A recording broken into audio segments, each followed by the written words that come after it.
that straight up, like, being able to letter things is probably one of the most useful tools, because you know, while different styles of art come and go, one thing I have yet to see go ever, and has been here since I started doing tattoos and started doing art, is fucking letters, man. I've never got bored of them. I've never reached a point in time in which I'm like, oh, well, fuck, I don't really want to do this anymore. And I have yet to see a tattoo or a drawing or, you know, pretty much anything really that can't be spiced up a little bit with some good letters. I'm grabbing my calligraphy pens real fast. And a couple of pencils. Do y'all have pen and paper handy? You're gonna be going along with me, or you're just gonna kind of watch, or? Yeah, I gotta just I'll grab my sketch pad real quick. Okay. That works for me. Give me a sec. I gotta go get some food.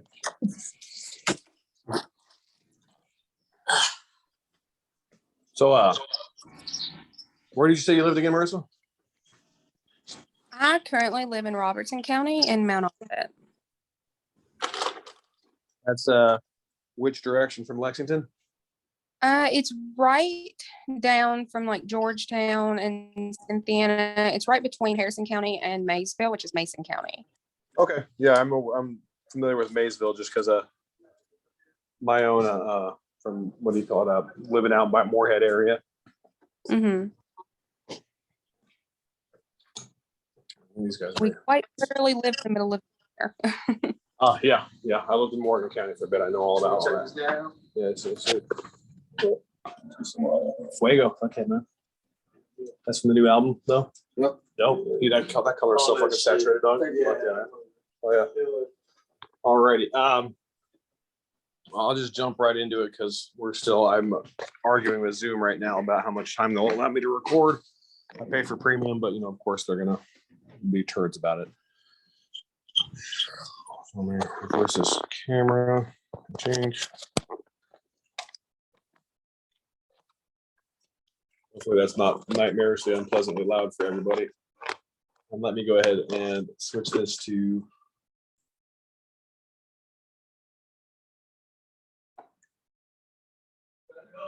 Spotlight.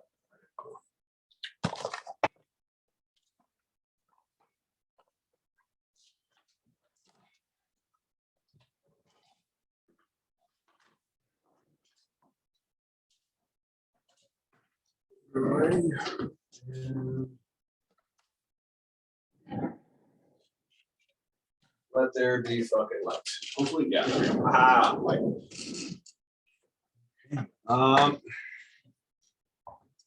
Shoe. We've already talked about that. Everybody knows I love calligraphy. Blah blah blah. Fun stuff. All that jazz. I'm gonna put on some gloves here too. Get the fuck out of my hands.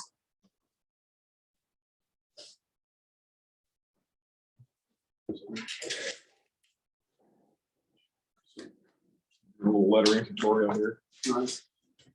That was a fun ass motherfucking tattoo right there. Yeah.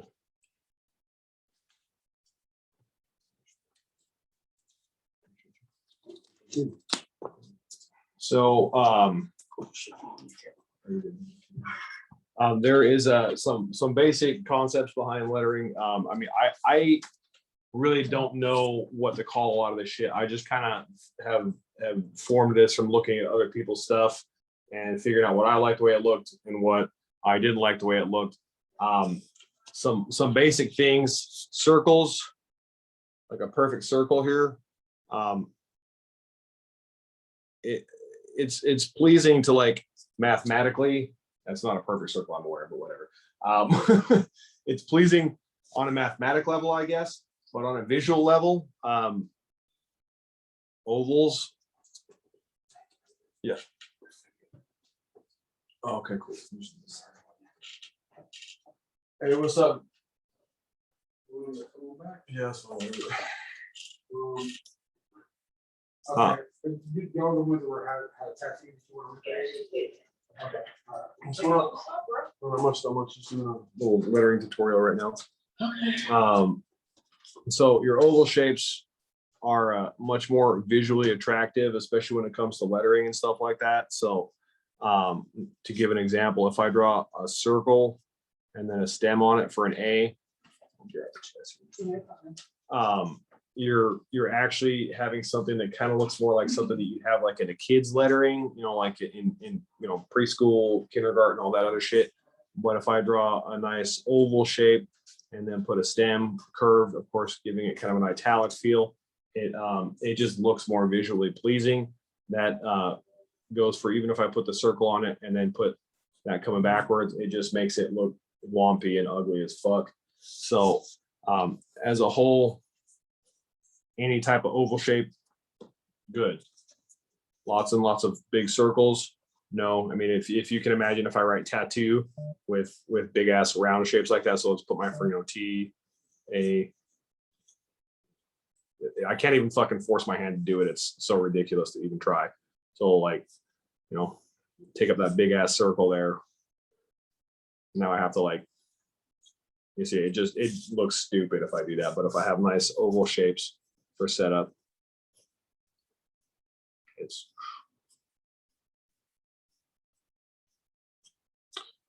just works better. So there's a lot of setups here that a lot of people would like to do. Obviously, you're gonna have to probably fill. If I give you an example here, I'm insane. Like, I don't know what it is. I just like to practice letter. I like to practice filigrees. I'm just crazy. I don't know. Not everybody likes to do this kind of stuff. It, to me, is just very visually attractive. So I just sit here and play with different shapes, trying to figure out what I do and I don't like. And as I do that more and more, I find that I learn more rules, but I also learn more ways to break those rules.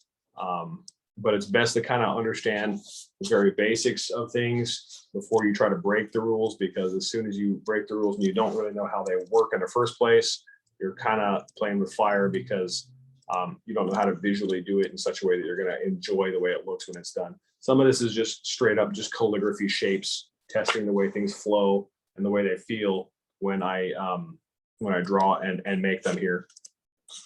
But yeah, so literally, if you want to get good at letters, fill like 20 of these things, at least one or two of them. This is another example of what I was talking about with ovals and perfect circles here. If I try to make filigrees and draw a perfect circle, or trace a semi-perfect circle with that, even on a spiral, it don't feel very nice. This is the kind of things when most people are like, I'm drawing a vine. Cool. It sucks. I don't like it. It looks like something I expect to find in a teenage girl's trapper keeper when she's drawing and writing a little letter to her boyfriend or whatever, or her girlfriend or whomever, whatever. But these nice, long, elongated shapes, to take this a step further, if I take and do that, it's even more visually appealing than this is. But this can work because you have enough of a length here to still make what is essentially a large oval shape where this comes out of here. But where this is done the way it is, it just makes a circle there. And so visually speaking, it ends abruptly in a way that doesn't feel very nice. This V is another great example of that, where if I was to trace where the edges would be on these things, you get large oval shapes, as a whole. There's none of this makes a perfect circle unless I draw it well outside of where everything would be on it. So as a basic way to start setting stuff up, I like S curves. Again, the oval shapes. This is a great way to start making lettering look really flowing, but most people try to draw like this. So let's just say I'm gonna let's use Sam, just a name, for example. If I do, it's actually short. Let's do Samantha, whatever. Nice cursive S, capital S, A, M, A, N, T, H. Arguably, it's presentable. It's not ugly, you know, but it's legible. It fits the bill for what lettering can be or is. But if I take and do the exact same thing with no extra kickoffs, no extra flow, no extra nothing to it, I think immediately just having that S shape makes it feel, this curved S shape here makes it feel much more just natural, I guess. I don't know a good way to put it, but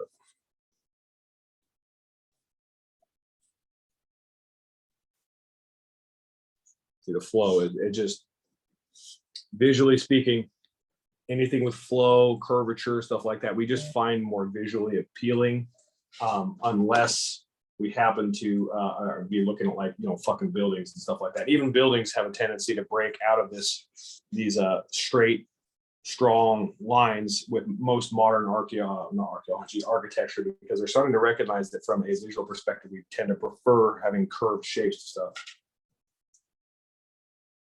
One of my other guys might be getting here, so that'd be nice. All right, no, so out of, as far as further driving that home, let's write like a little bit of filigree here underneath this. I've got a nice, okay, using oval shapes here still too, because we're, at least we have a semi. And we've got the shape of these letters right. That looks nice. It's relatively presentable. It looks better having this underneath it because it breaks some of the symmetry up and makes it more asymmetrical. But because of the fact that the letters swoop up like that, I'm able to drag that a lot closer up in there in a way that feels like, see, you can just feel that flow coming in these nice, like your eye doesn't stop moving around in this. The same way when it comes here, it just like kind of stops, and then, but in this one, it kind of gives you the opportunity to just kind of have the whole thing create a lot nicer flow. Your goal with calligraphy is not to fucking draw something that's the most legible. It is important. It's nice. Don't get me wrong. Your goal with calligraphy is to make something that looks dope. And that's why a lot of people's handwriting is actually works. This is my actual handwriting.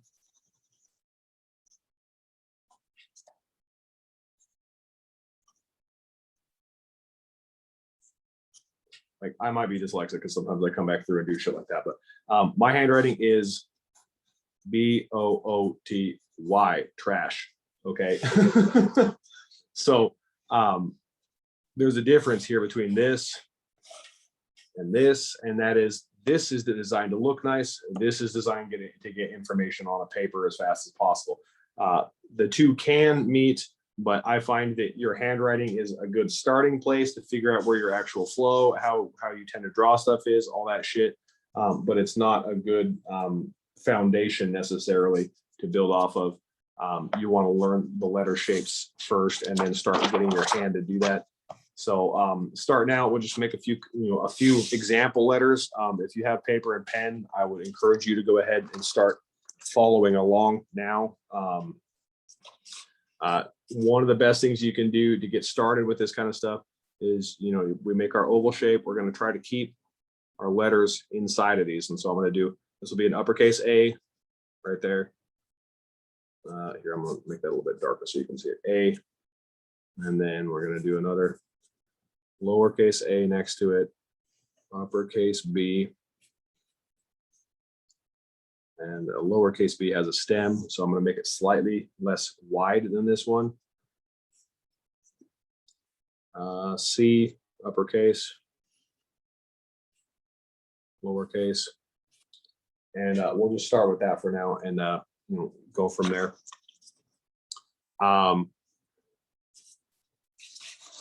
Shapes where you can not have to pick your pencil up are going to definitely feel a lot more natural. I don't recommend trying to do this and then trying to go. I may have made that look easy. It is not. I promise you, it is way easier just to go like this.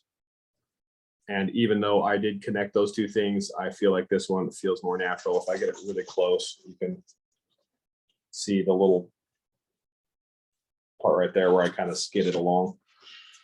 And if you do have to stop, do something that we in tattooing, we call it airplaning. At least I've heard it called that, and that's that an airplane doesn't take off or land like this. It doesn't land by doing that, and it doesn't take off by going.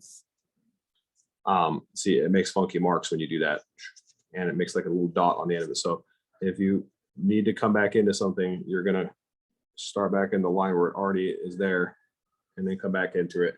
It'll happen a lot more naturally, a lot more easy. So get a few of these shapes down here somewhere lower on your paper. I just want you to make some kind of elongated curly J shapes. This is going to be the first stem to our A.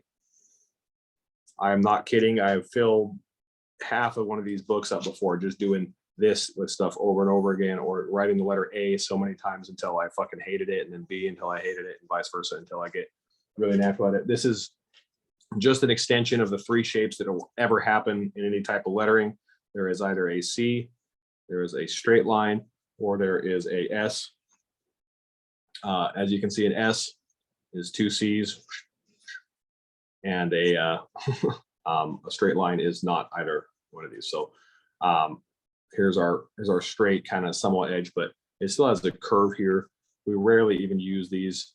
For the most part, it's, if you have what is a straight line, you're actually making just a very exaggerated S shape. It's still got a curve right here, comes in there. It's just like the same if I did that, but tilted, so it comes that way instead. So we're getting a couple of good practices down. I'm going to start off. I'm just going to drag. I went out of my line, whatever. It happens. With capital letters, you're a lot more free with it. You can afford to do that because that's usually when you have kickoffs and little filigrees and swoops and shit like that that come off of them. And then I'm going to go straight line here. I'm sure you can see the easy finish right here. I'll take another. This time it's going to be shaped like this. I'm going to cross it, right? Simple, easy, elegant. All right, if you want to take and make it a little bit fancier, I guess you could do something like that too. We're going to make a shape like this. You notice that this outside edge is usually darker whenever I'm drawing that. I've trained my hand so thoroughly that it almost doesn't know how not to press light coming up. And that's a aspect that we will cover as you start to get more and more smooth with stuff. But a good rule of thumb when you're trying to decide how thick or thin a line should be, if you're pulling downwards towards yourself, it should be thick. And if you're pushing away from yourself, it should be thin. You see how just nice and it just fucking looks nicer having those thin edges and thick edges than it does if I go. I did a fucking circular one again. That looks nice. Looks okay, I guess, but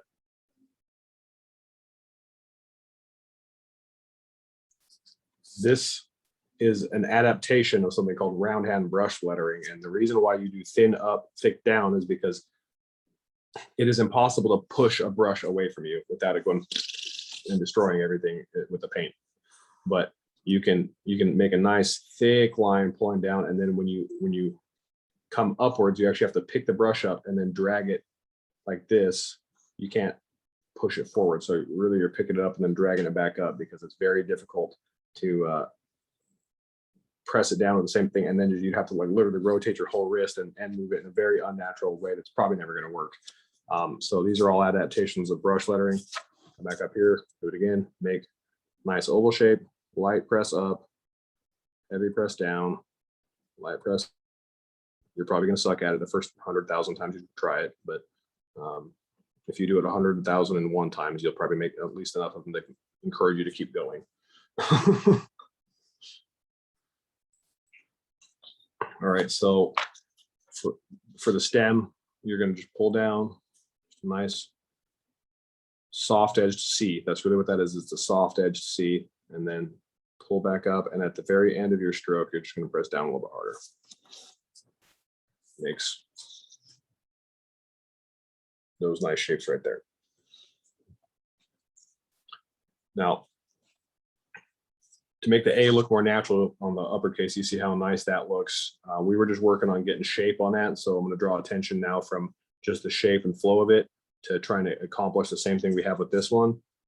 So I'm going to take and pull a parallel line, fill it in a little bit.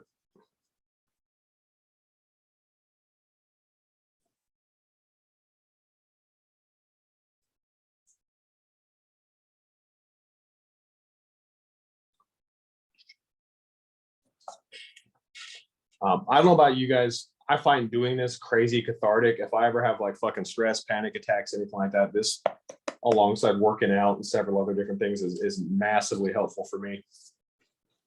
So I definitely recommend it if you're ever fucking freaking out. Sit down and draw some letters. Make yourself hate the letters until you get better at them and just keep hating them and hating them and hating them. And eventually you won't even be worried about whatever the fuck was bothering you anymore. All right, so for our B, uppercase B, bink, bink. We're going to do this same elongated, somewhat J shape here. I'm just going to kick it off a little bit, not as high as I did with the A. And then a long C followed by an even longer one.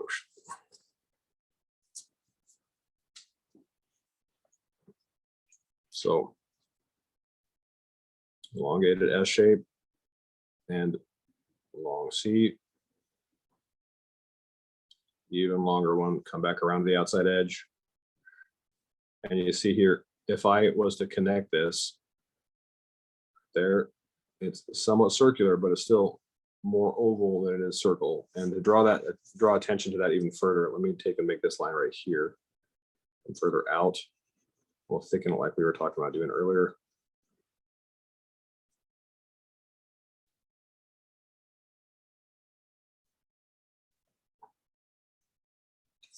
You can see now we definitely have an oval shape there, and it looks much nicer like that than it did. Like so. So even I still fuck around with these kinds of things, and I'm not occasionally as on a point as I'd like to think I am. But learning to recognize that as you see it will really help a lot. Lowercase b, short, not a short, excuse me, like a soft curved C, another soft curved C.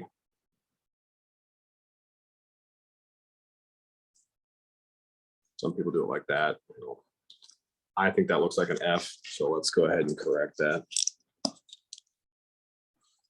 I usually do these in one stroke rather than the way I just did that. Usually how I do my B's, because I don't like the way they can look like F's like that, I go from back here.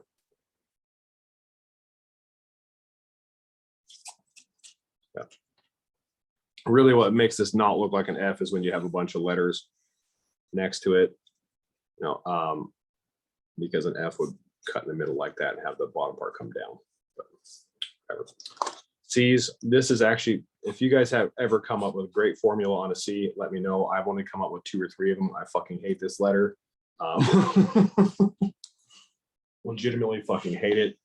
One of my least favorite letters to start a fucking piece out with. So far, this has pretty much been my favorite way to do this, is start it with a long filigree on the back end here and just kind of swoop it out like so. Still, there's just not much that you can do with these C's because there's not enough extra shit going on with it. We're talking about a letter that's its fucking total shape. You know, even a T, a lowercase t, has more that I can mess around with than this, because if I fuck around with this part of it down here, it starts looking like a G. So, you know, I can't kick it off downwards. G, great, awesome. I love the way that looks. G, all right. I can't kick it off inwards, even more of a G. All right, sweet. So you kind of have to just learn that your parts that are going to make it look nice are all in that part above it. They're all going to be from here up. So I believe that's the one they use on the faucets. I could be wrong. It's probably close. I'm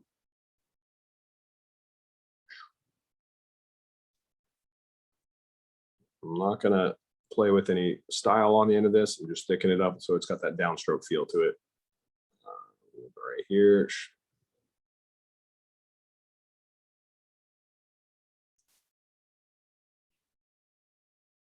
Boom. Nice as I know how to make them. I mean, you can do a little, but I mean, if you kick it off from the inside now, it look like an E. It's just the thing is a C is a starting point for I don't know how many other letters. You've got C's, you know. Okay, so that makes it a G. All right, now it's an A. If I put that on it, you know, it's the shape, the half oval shape is too close to what every other letter is built off of for the most part for it to make a huge much play room or much room that you can play with. And as you can imagine, as we get further along here, the letters just kind of repeat themselves. D is another one. It has a fucking backwards C on it. So, you know, kick it off like that. Start with a long.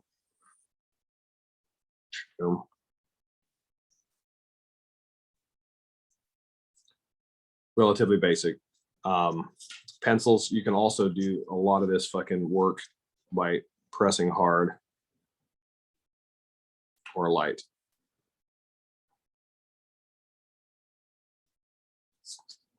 See, that just looks nice with that little bit of line variation. I don't really prefer much to do these kinds where you double line it and make it real thick. I like to have it be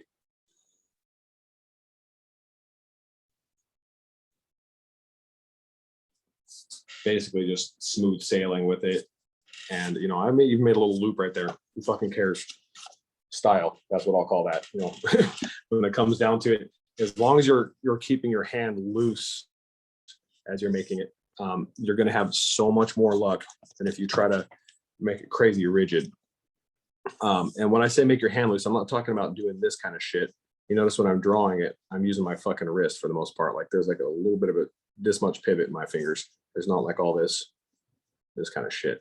I probably could draw it like that. That looks like shit. That looks like dog shit. Look, I can't even do it on purpose. Like it's, but when I,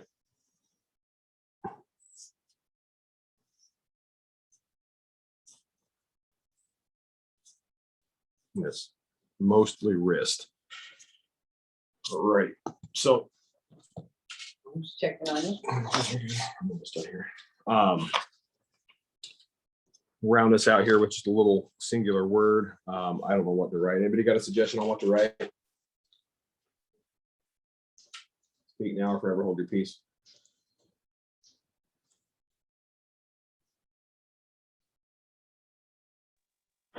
I want to see some stuff, but I actually just got called to go have dinner with the boss. So, can you show me later how to come back and rewatch this again? Because I really want to watch. How to connect this what? one. What was that? I have to go over to my boss's house right now, but I really want to watch this. So, can you hit me up later to show me how to rewatch the Zoom? Yeah, I will. I'll get this posted. We're embedding them in YouTube, and then I'll post the links to the thing here either first thing in the morning or tonight. All right. Well, All right, cool. enjoy then. All right, I'm gonna jump off. I'll talk to y'all later. All right. We'll do some old English or something like that another time too. So, but I guess I'm going to write. Fuck it, we'll just write the murder because that's what I always do. And I've got 10 minutes left anyway, so it's like a perfect amount of time we've done this here. So a little right, setting it up how I would if I wasn't, as confident with a lot of this as I am. But I do this a lot. I don't even bother using these ovals anymore. Let's see what I'm doing here.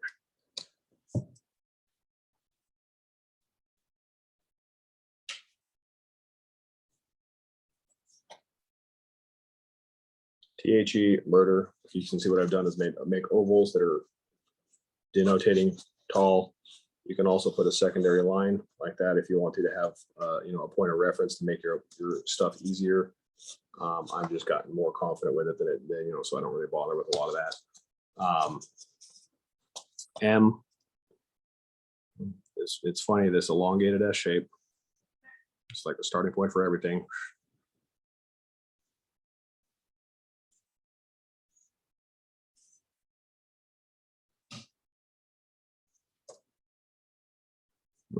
Scoot that over a little bit. Light up, heavy down, light up.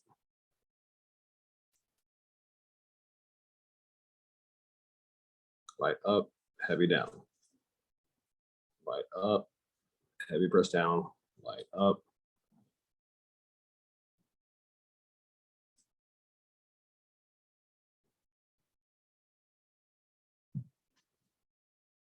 So my dude. I'm gonna upload a copy of this for YouTube. I'm doing some lettering tutorial stuff. Just do a micro traditional piece. I'll show you in a second. Oh yeah, man.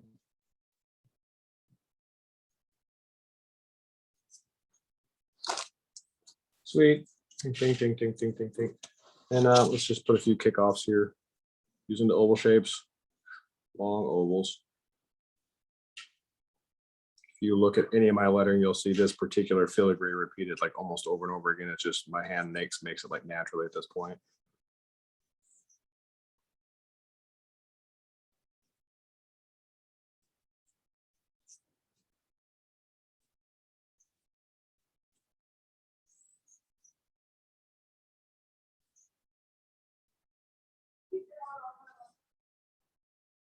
She actually literally made the same shape and then kicked it back on itself the other direction. Fun times. And we'll finish this out with a Sharpie. Just give it a little bit more oomph. Yeah. Yeah, man. They're in the supply closet. They're 15. You can either include it afterwards or was it? Okay, cool. Just in here.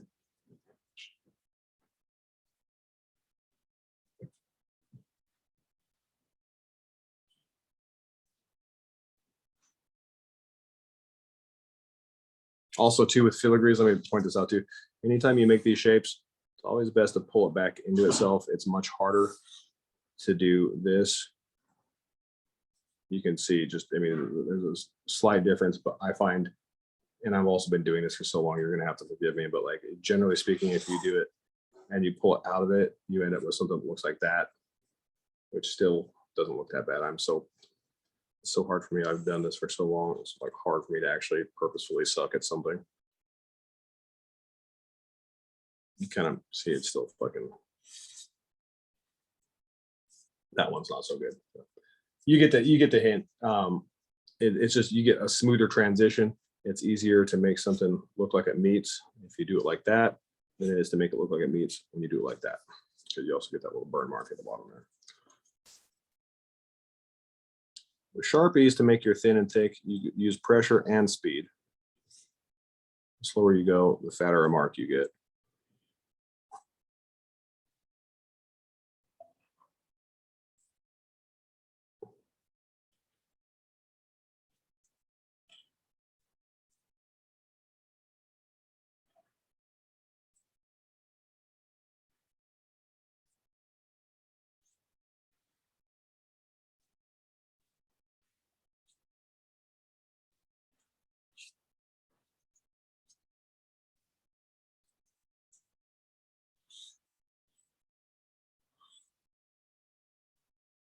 Yeah, I take that shit for granted, how many times I've done this, that it's like it just can follow along lines that easily. But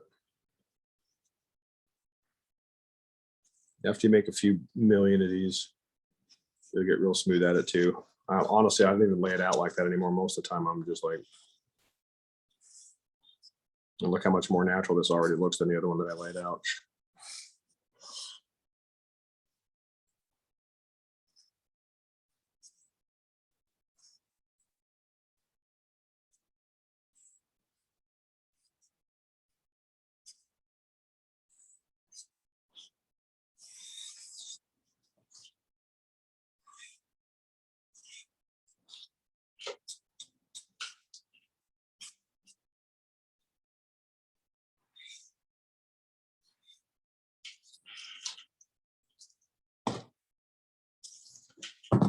All right, well, I got 3 minutes left, so I'm gonna wrap it up. with a last little fun trick. This is dumb, but everybody loves the way it looks. So if you do this with something, they're gonna be like, "Whoa, how'd you fucking think of that?" And you're gonna be like, "I don't know."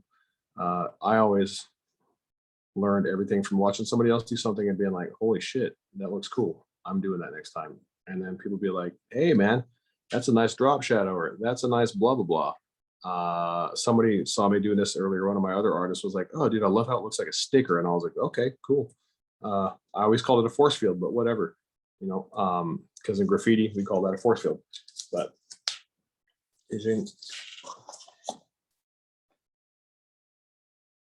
super simple, basic tutorial, but hopefully I should break it down enough that you can start fucking around and making shapes and lettering yourself a little bit, and we'll be able to have all of the fun and joy of making dope letters, and also all of the frustration of having to crush your way through a billion of them to feel like you can make 20 of them that you like.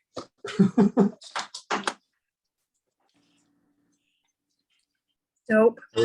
Sweet. Does that help everybody? Yeah, I mean, I followed you. There you go. Here, let me put you on screen real quick. Handwriting has never been one of my strong suits, so it was definitely interesting to watch. Awesome. That's a good start. Hell yeah, I like it. You'll just it's just with practicing. Like I said, if you look at my handwriting, the stuff here again, fucking booty. My actual handwriting is horrendously bad. I can't even read my own handwriting most of the time when I write shit down. And I can never force myself to slow down enough to write nice when I'm putting shit on paper. I can only do it if I'm like trying to make a piece of art out of it. But the difference is, again, this is information. This is art. So fun times. Thanks for joining me. I will post this to the group a little bit later, and I appreciate all your time, guys. All right. Later, man. Bye.